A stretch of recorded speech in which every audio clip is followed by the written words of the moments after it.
talk about some good news, shall we? South Africa will have two artistic gymnasts competing at this year's Tokyo Olympics after Naveen Daries qualified for the Games. She will be joined by fellow athlete Rooskrantz on their way to the events that are scheduled to take place from the 23rd of this month to the 8th of August.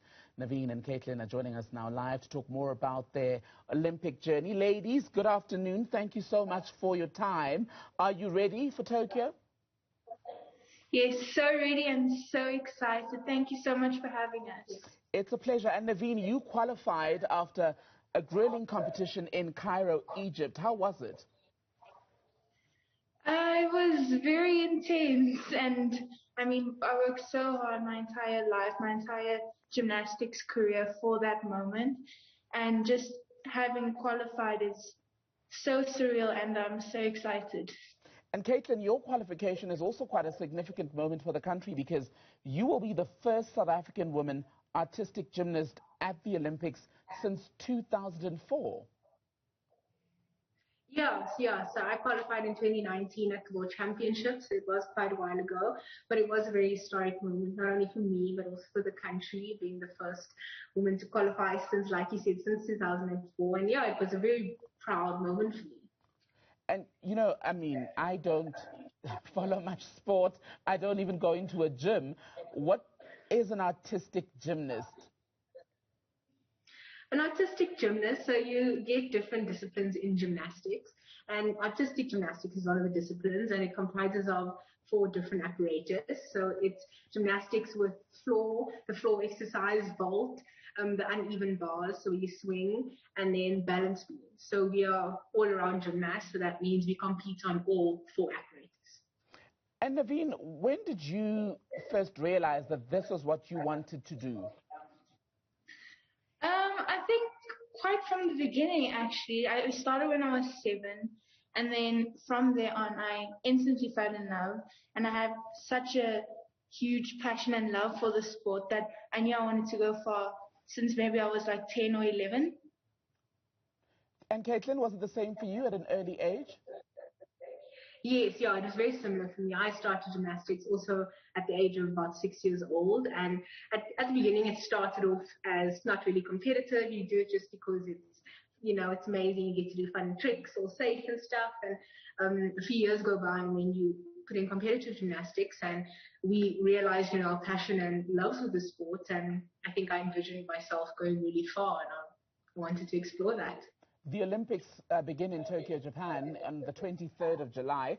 When are your respective events taking place, and what preparation has gone into the big moment? Naveen, you go first. So we compete on the 25th of July. Our qualifications are then, and yeah. Caitlin, what work are you having put in? Yeah, so I mean, getting to the Olympic Games, I wanted to say, is it hasn't only been the past, few months or 1 or 2 years past that we've been preparing for this, but we've kind of prepared for the Olympic Games our entire life.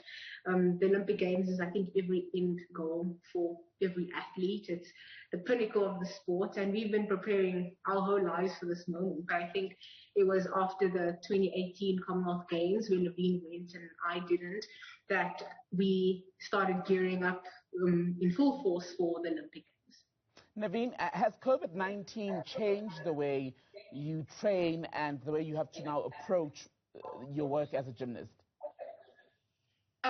Yes, I would say COVID has made a huge impact in our training and just gymnastics in general.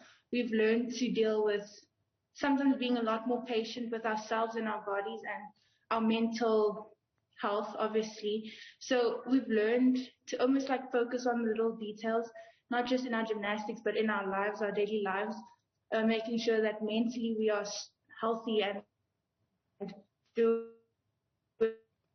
well as physically. And COVID has helped us to just focus on the little details that are just as important as training every day in the gym. Caitlin, Tokyo at the moment has been making various decisions around COVID-19. I think in Tokyo, for example, there's not going to be spectators in the venues because of COVID-19. Is that a concern? Is that a worry for you as an athlete? I mean, yeah, it's hard because it's like I said earlier, the Olympic Games is, this huge pinnacle of every sport, and you envision, we know at the you haven't been there, but we know what it's about. It's about the crowd and the energy that the crowd brings into the arena, and that's one of the biggest parts of being at the Olympic Games. So knowing that you're not going to have that this time around is hard, and it's upsetting and disappointing, but at the same time, our health and all the athletes' health do come first. So if that's what has to be done, then we respect that. Let's talk about goals, guys. What are you hoping to achieve once you get to Tokyo and you start competing? So for me, one of my goals now are just to go as clean as I can, and to just really take the opportunity to gain a lot of experience from this Tokyo Olympic Games, and to just compete what I train, to have a clean competition, a healthy competition, no injuries, injury free, and yeah, to just focus on the journey ahead after the Olympics as well. Caitlin, Aldi, your goals? Let's talk about your goals firstly. Yeah, so my goal is very similar to Naveen's, is to have a clean competition at the Olympic Games, to do really well, to have no major mistakes. But I think a big thing for me also, now recently having come out of a minor injuries, to kind of just carry on this road up and stay injury free, be safe, and get to a point where I can compete at my optimum and peak at the Olympic Games. So I'm slightly older than you guys. On the dangerous side of 25, is it too late for me to take up gymnastics? It's actually never too late. We do offer adult classes if you'd like to join. But you don't have to do it competitively, but I do believe that it's never too late to join gymnastics and to learn something new. Naveen and Caitlin, such a pleasure to speak to you, two young women who are going to be representing South Africa at the Olympics in Tokyo. They start on June 23rd until the 8th of August. We'll be watching them and to see how they do at the Games.